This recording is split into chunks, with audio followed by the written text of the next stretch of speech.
Juicio final. Chapter 2.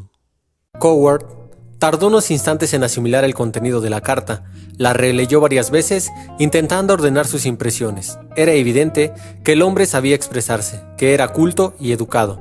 Pero los presos que se declaraban inocentes, en especial los del corredor de la muerte, eran la norma más que la excepción.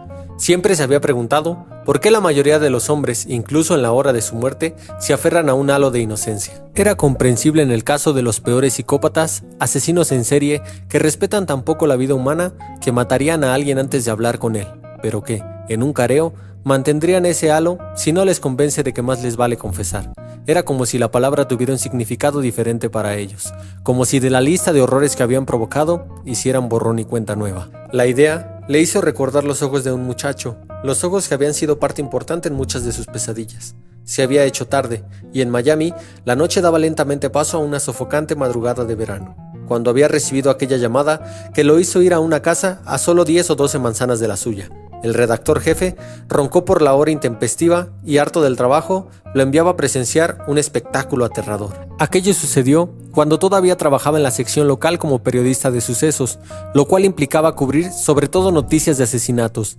Había llegado al lugar de los hechos y se había pasado una hora merodeando, fuera del cordón policial, esperando a que algo ocurriera, escrutando en la oscuridad un cuidado chalet de una sola planta con el césped bien cortado y un BMW nuevo aparcado a la entrada del garage. Era una casa de clase media, propiedad de un joven ejecutivo y su esposa. Veía a la policía científica, a varios detectives y personal médico forense dentro de la casa, pero no lograba dilucidar qué había ocurrido. Toda la zona estaba iluminada por las luces de la policía, que disparaban haces de rojo y azul, en todas direcciones y parecían hacerse más densas con la humedad. Los pocos vecinos que habían salido de sus casas coincidían al describir a la pareja que vivía en la casa, amables y simpáticos, pero reservados. Se trataba de una letanía con la que todos los periodistas estaban familiarizados. De las víctimas de un asesinato, siempre se decía que eran personas reservadas, lo fueran o no. Era como si los vecinos necesitaran desvincularse rápidamente de cualquier horror caído del cielo. Por fin, vio que Vernon Hawkins abandonaba la casa por una puerta lateral. El viejo detective fue esquivando las luces de la policía y las cámaras de televisión hasta arrimarse a un árbol, como si estuviera agotado. Conocía a Hawkins desde hacía años, gracias a docenas de noticias. El veterano detective siempre había sentido especial simpatía por Coward. Le había dado chivatazos en repetidas ocasiones, le había revelado información confidencial y explicado detalles secretos, y también le había dejado entrar en la vida inexorablemente peligrosa de un detective de homicidios. Coward consiguió colarse por debajo de la cinta amarilla que acordonaba la zona y se acercó al detective. El hombre frunció el entrecejo, luego se encogió de hombros y le indicó que se sentara. El detective encendió un cigarro. Después, por un instante, clavó la mirada en el resplandeciente cielo. Esto es un crimen. Me están matando. Solían hacerlo poco a poco, pero me hago viejo y el ritmo se va acelerando. ¿Y por qué no lo dejas? Porque es lo único de este mundo que me saque el olor a decrepitud de las narices. Bueno, Matty, ¿qué te trae por aquí una noche como esta? Deberías estar en casa con tu encantadora mujer. Vamos, Vernon. Acabarás como yo, sin otra cosa que hacer por la noche, que acudir a la escena del crimen. Vete al infierno, Vernon. ¿Qué puedes decirme del interior de la casa? Un tipo desnudo y con el cuello cortado. Una mujer desnuda y con el cuello cortado. Ambos en la cama. Sangre por toda la jodida casa. ¿Y tienes algo más? Tenemos al sospechoso. ¿Quién es? Un adolescente, un fugitivo de Das Mites, al que las víctimas recogieron esta misma noche. Habían ido a dar una vuelta en un coche hasta Fort Lauderdale y ahí lo encontraron. Luego se montaron un trío. El único inconveniente fue que, después de pasar un buen rato, el chico decidió que no tenía suficiente con sus 100 pavos. Ya sabes, vio el coche, un buen vecindario y todo lo demás. Discutieron. El muchacho sacó una navaja, un arma estupenda. El primer tajo atravesó la yugular del hombre. De repente rasgó la oscuridad con un rápido movimiento. Caes fulminado. La sangre borbotea un par de veces y ya está. Te mantienes vivo lo suficiente para ser consciente de que te mueres. Una manera cruel de morir. La mujer empezó a chillar, claro, y echó a correr. Pero el chico la agarró del pelo, la tumbó hacia atrás y bingo, algo rápido. Solo le dio tiempo de gritar una vez más. Pero mira por dónde. Esta vez alertó al vecino, que nos llamó, un tipo con insomnio, que había salido a pasear con su perro. Detuvimos al chico cuando se disponía a marchar. Estaba cargando el coche con el equipo de música, la televisión, ropa y todo lo que podía. Iba todo ensangrentado. Y Maddie, según Hawkins, ¿cuál es el primer mandamiento de la calle? Rayos, viejo. El primer mandamiento es nunca te busques problemas porque los problemas llegan cuando quieran. Oh, un muchacho encantador, un muchacho psicópata, realmente encantador. Él dice que no tiene nada que ver. Joder, no es tan extraño. Quiero decir que, a lo mejor, el chico culpa al señor ejecutivo y a su esposa por lo ocurrido. Si ellos no hubieran intentado engañarte, ya sabes a qué me refiero. Pero ningún remordimiento, ni una pizca de compasión, ni un atisbo de humanidad. Es solo un chico. Me ha contado lo ocurrido y me dijo, ya no hice nada, soy inocente. Quiero un abogado. Estamos allí de pie, con sangre por todas partes, y dice que no ha hecho nada. Supongo que es porque lo trae sin cuidado. Vaya, por el amor de Dios. ¿Sabes cuántos años tiene el muchacho? 15. Los cumplió hace un mes. Debería estar en casa, pensando en el acné, las chicas y los deberes del cole. Seguro también es un delincuente juvenil. Me ha puesto a la casa. Cerró los ojos y suspiró. Yo no hice nada. Ya no hice nada. Mierda. Le enseño la mano. Mira esto. Tengo 59 putos años. Estoy a punto de jubilarme. Y creía que ya había visto todo y oído todo. ¿Sabes? Estoy endureciendo tanto que ya no quiero oír nada más. Casi preferiría emprenderla a tiros con un maldito chalado que ver a un tipo más hablando de algo terrible como si no hubiera importancia. Como si no fuera una vida la que había cegado, sino el envoltorio de un caramelo que ha arrugado y tirado al suelo. Como si en vez de culpable de asesinato en primer grado, lo fuera de arrojar basura. ¿Quieres verlo? Claro, vamos. No estés tan seguro. Siempre quieres verlo todo demasiado rápido. Esta vez no es nada agradable. También es mi trabajo. Vale, pero tienes que prometerme una cosa. ¿Qué cosa? Verás lo que hizo y luego te llevaré ante él. No le hagas preguntas, solo échale un vistazo. Está en la cocina. Pero asegúrate de escribir en tu artículo que no es un muchacho cualquiera. ¿Queda claro? Que no es un pobre chico desfavorecido. Esto es lo que su abogado empezará a decir en cuanto llegue. Quiero que hagas lo contrario. Que digas que se trata de un asesinato a sangre fría. ¿Vale? A sangre fría.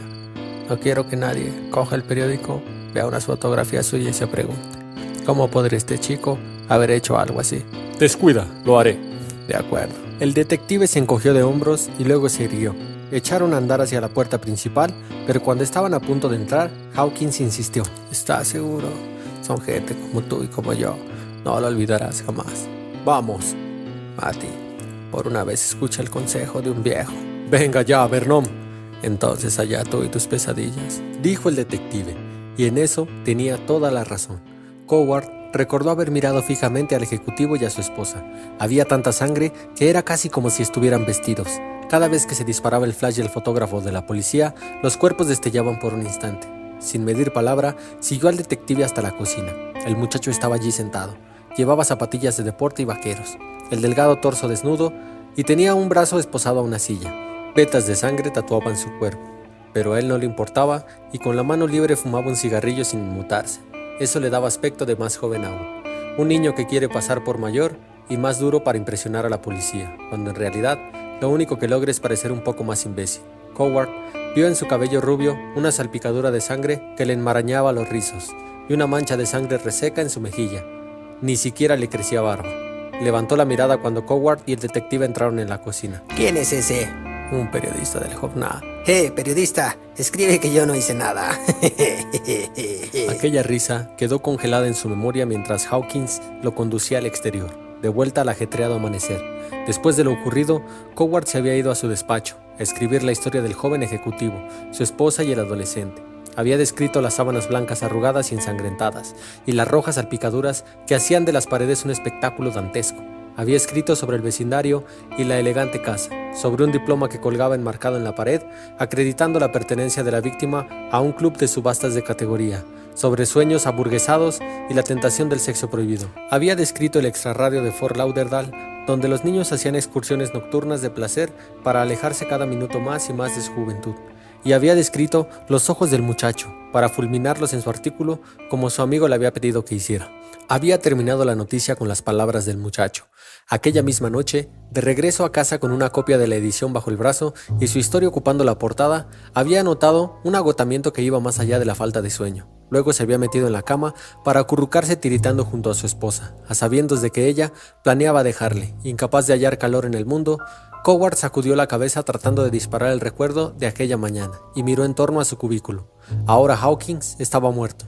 Lo jubilaron con una pequeña ceremonia, le dieron una pensión y dejaron que pusiera fin a su vida con un efisema. Coward había asistido a la ceremonia y aplaudido cuando el jefe de la policía había mencionado la elogiable trayectoria del detective.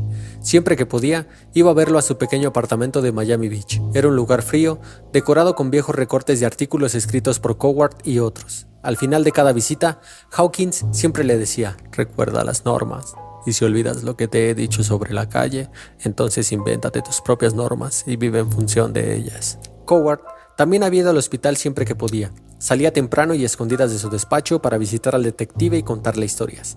Hasta aquel último día en que había llegado y encontrado a Hawkins inconsciente y entubado, sin saber si lo oía cuando susurraba su nombre o si lo sentía cuando estrechaba su mano. Había pasado una larga noche junto a la cama y ni siquiera supo en qué instante la vida del detective se había apagado. Asistió al funeral junto con unos pocos policías veteranos, una bandera, un féretro, las palabras de un sacerdote, ni esposa, ni hijos, ni lágrimas. Tan solo una pesadilla de recuerdos que iba quedando lentamente bajo tierra. Se preguntaba si sería lo mismo cuando él muriera. ¿Qué habrá sido del muchacho? Puede que haya salido del reformatorio y esté en la calle, o en el corredor de la muerte junto al autor de esta carta. Esto debería de ser una noticia, no un editorial. Debería entregársela a alguien de locales y dejar que lo compruebe. Yo ya no llevo eso. Soy un hombre de opiniones. Escribo desde la distancia y formo parte de un equipo que vota y decide y adopta posturas, no pasiones. He renunciado a mi fama. Eso era exactamente lo que se disponía a hacer, pero entonces se detuvo. Un hombre inocente. Procuraba recordar si en alguno de los juicios y delitos que había cubierto había visto alguna vez a un hombre realmente inocente. Habían desfilado ante sus ojos multitud de veredictos de inocencia, cargos retirados por falta de pruebas, casos perdidos por pura habilidad de la defensa o torpeza de la acusación, pero no lograba recordar a alguien verdaderamente inocente. En cierta ocasión, había preguntado a Hawkins si alguna vez había detenido a alguien así, y él había replicado: "Un hombre de verdad inocente, uno se equivoca muchas veces, y hay muchos cabrones en libertad que deberían estar entre las rejas, pero trincar a alguien realmente inocente, eso es lo peor. No sé si podría vivir con ello. No, señor. Eso es lo único en la vida que no me dejaría dormir". Sostuvo la carta en sus manos. Yo no cometí. Se preguntó, ¿a alguien le quita el sueño el caso de Robert Earl Ferguson? Sintió un ramalazo de agitación. Sí, es verdad, pensó. No completo la idea, pero trago saliva para dominar el arrebato de ambición. Recordó una entrevista que había leído años atrás sobre un hábil y veterano jugador de baloncesto que ponía punto final a una larga carrera deportiva. Aquel hombre hablaba de sus triunfos y fracasos con una especie de moderada y equitativa dignidad. Le preguntaban por qué se retiraba, y él hablaba de su familia e hijos, de la necesidad de abandonar un juego de infancia para seguir adelante con la vida. Luego hablaba de sus piernas, no como si fueran parte de su cuerpo, sino viejas y buenas amigas. Admitía que ya no saltaba como antes, que cuando se disponía a elevarse hacia el aro, los músculos que una vez parecían haberlo propulsado con tanta facilidad, protestaban a causa de los años y el dolor, e insistían en su retirada, y añadía que, sin ayuda de sus piernas, no tenía sentido continuar. Después de aquella entrevista, había salido a jugar su último partido y había acabado marcando 38 puntos sin esfuerzo, corriendo, rotando y rebasando el tablero como antes. Era como si su cuerpo hubiera dado a aquel hombre la última oportunidad de imponer en los espectadores un recuerdo imborrable. Coward había pensado entonces que lo mismo podía aplicarse en el periodismo. Requería cierta juventud que no conociera el descanso, un empuje que desplazara sueño, hambre y amor, y todo para salir en busca de la noticia. Los mejores periodistas tenían piernas que les llevaban más alto y más lejos, mientras que otros quedaban rezagados descansando. Sin querer, flexionó los músculos de las piernas. Hubo un tiempo en que yo también las tuve.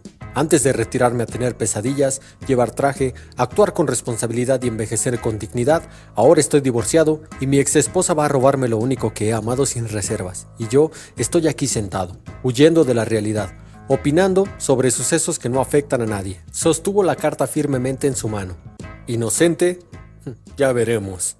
La hemeroteca del jornal era una extraña mezcla de lo antiguo y lo moderno. Estaba situada a continuación de la redacción, al otro lado de las mesas que trabajaban los articulistas de noticias blandas.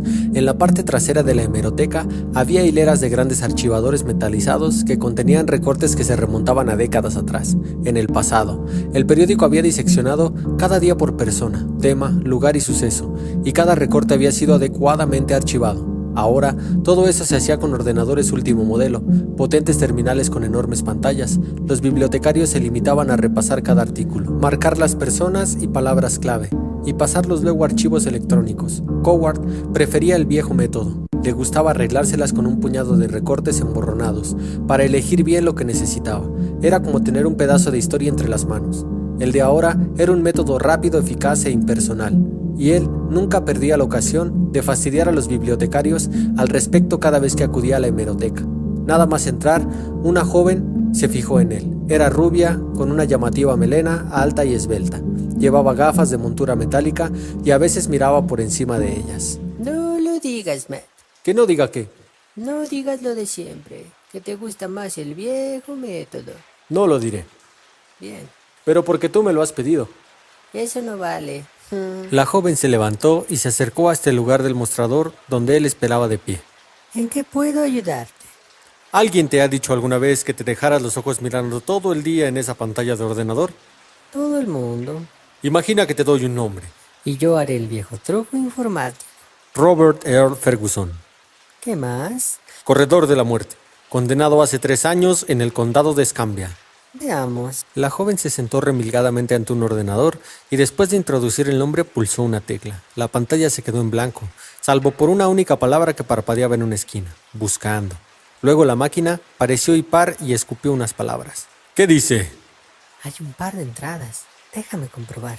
Pulsó otra tecla y otro grupo de palabras apareció en la pantalla. Leyó los titulares. Exuniversitario condenado a muerte por el asesinato de una niña. Apelación denegada en el caso de asesinato en Pachoula. El Tribunal Supremo de Florida admitirá causas del corredor de la muerte. Eso es todo. 3 noticias, todas publicadas en la edición de la Costa del Golfo. Ninguna en la edición nacional, salvo la última, que se podrá considerar un resumen. ¿No es demasiado para tratarse de un asesinato y una pena de muerte? ¿Sabes? En los viejos tiempos parecía que cubríamos todos los juicios por asesinato. Ya no. Entonces se le daba más importancia a la vida. La muerte violenta solía causar más sensación que ahora. Y tú eres demasiado joven para hablar de los viejos tiempos. Quizás te refieras a los 70. De todas maneras, últimamente la pena de muerte no es ninguna novedad en Florida. Ahora mismo tenemos más de 200 hombres en el corredor de la muerte. El gobernador firma un par de órdenes de ejecución al mes. Eso no quiere decir que se lleguen a consumar, pero... Pero bueno, tú ya sabes todo esto. Escribiste esos editoriales el año pasado, sobre el hecho de ser una nación civilizada, ¿correcto? Correcto. Recuerdo el principio básico, no permanecer impasible ante la pena capital. 3 editoriales a toda página. Y luego publicamos más de 50 cartas de los lectores que eran, como diría yo, contrarias a mi postura. Publicamos 50, pero recibimos unos 5 millones de trillones. Las más agradables insinuaban que deberían decapitarme en la plaza pública. Las desagradables eran más ocurrentes. La popularidad no es lo tuyo. ¿Quieres que te lo imprima? Si eres tan amable, pero preferiría que me quisieran. Ella le sonrió y volvió a su ordenador. Tecleó una vez más y la veloz impresora del rincón empezó a zumbar mientras iban saliendo las hojas. Aquí tienes. ¿Te traes algo entre manos? Puede, uno que dice que no ha hecho nada. Suena interesante e insólito. Se volvió hacia la pantalla del ordenador y Coward se encaminó de regreso a su despacho. Los hechos que habían llevado a Robert Earl Ferguson al corredor de la muerte empezaban a tomar forma a medida que Coward iba leyendo las noticias. La información de la hemeroteca era mínima, pero suficiente para hacerse una idea. La víctima del caso era una niña de 11 años cuyo cuerpo había aparecido entre un matorral a orillas de un pantano. Le resultaba fácil imaginar el sucio follaje que camuflaba el cuerpo. Era una ciénaga nauseabunda, el lugar indicado para hallar la muerte. Siguió leyendo. La víctima, hija de un funcionario municipal, fue vista por última vez cuando volvía a casa del colegio. Coward se imaginó un solitario y espacioso edificio, de hormigón y planta baja, construido en un terreno polvoriento, pintado de un rosa descolorido o un verde institucional, colores que difícilmente lograrían iluminar el alborozo de los niños celebrando el final de la jornada escolar. Allí era donde una de las maestras le había visto subirse a un Ford verde con una matrícula de otro estado. ¿Por qué? ¿Qué la llevaría a subirse al coche de un extraño? La idea le produjo escalofríos y de repente sintió miedo por su propia hija. Ella no lo haría, pensó para tranquilizarse. Al ver que la pequeña tardaba en llegar a casa, se había dado la voz de alarma. Coward sabía que aquel mismo día la televisión local había divulgado una fotografía suya en las noticias de la noche. Debía ser la fotografía de una niña con el pelo recogido en una coleta, cuya sonrisa revelaba un aparato de ortodoncia. Una foto de familia hecha con esperanza e ilusión y utilizada para llenar de desesperación la pequeña pantalla. Más de 24 horas después de la desaparición, los agentes peinaban la zona. Habían descubierto su cadáver. La noticia estaba llena de expresiones como brutal asesinato, ataque salvaje, cuerpo destrozado, mera jerga periodística. Reació a describir con lujo de detalles el auténtico calvario que había padecido la niña. El periodista habría recurrido a una serie de clichés. Debió ser una muerte terrible. La gente quería saber qué había ocurrido. Bueno, no del todo, porque si lo supieran, tampoco podrían dormir. Siguió leyendo. Ferguson había sido el primer y único sospechoso. La policía lo había detenido poco después de levantar el cuerpo de la víctima, por el parecido de su coche. Fue interrogado, pero en las noticias no se mencionaba la incomunicación ni las palizas, y lo hicieron hasta confesar. La confesión, seguida de un análisis de las muestras de sangre y la identificación del vehículo, parecía haber sido la única prueba incriminatoria, pero Coward se mostraba cauto. Las vistas habían cobrado cierta impetuosidad, como en el buen teatro, y un detalle que parecía insignificante o cuestionable cuando se mencionaba en las noticias se volvió inmenso a ojos del jurado. Ferguson había dicho la verdad respecto al dictamen del juez. La frase, un animal al que habría que sacar de la sala y matar a tiros, aparecía destacada en las noticias. Seguramente se jugaba la reelección aquel año. Las demás noticias le proporcionaron información adicional, sobre todo que la primera apelación de Ferguson, basada en la fragilidad de las pruebas presentadas, había sido desestimada por el Tribunal de Apelaciones del Primer Distrito. Era de esperar. Todavía estaba pendiente de la resolución del Tribunal Supremo de Florida. Así pues, Ferguson aún no había agotado la vía de los tribunales. Se reclinó en la silla e intentó imaginar lo ocurrido. Vio un condado rural en los bosques de Florida. Aquella era una parte del estado muy distinta de las populares imágenes de Florida. Nada que ver con los rostros sonrientes e impecables de la clase media que acudía en masa a Orlando y Disney World, ni con los colegiales gamberros que iban a pasar las vacaciones de Semana Santa a las playas, ni con los turistas que viajaban en sus caravanas a Cabo Cañaveral para presenciar el lanzamiento de las naves espaciales. Y esa Florida tampoco tenía nada que ver con la imagen cosmopolita y liberal de Miami, que se consideraba a sí misma una especie de Casablanca norteamericana. En Pachoula, pensó, incluso en los 80s, cuando una niña blanca es violada y asesinada por un negro, aflora una América más primitiva, una América que todo el mundo preferiría olvidar. Probablemente ese haya sido el caso de Ferguson. Cogió el teléfono para llamar al abogado que llevaba la apelación de Ferguson. Tardó más de lo que quedaba de la mañana en localizar al letrado. Cuando por fin se puso en contacto con él, le llamó la atención su mentolado acento sureño.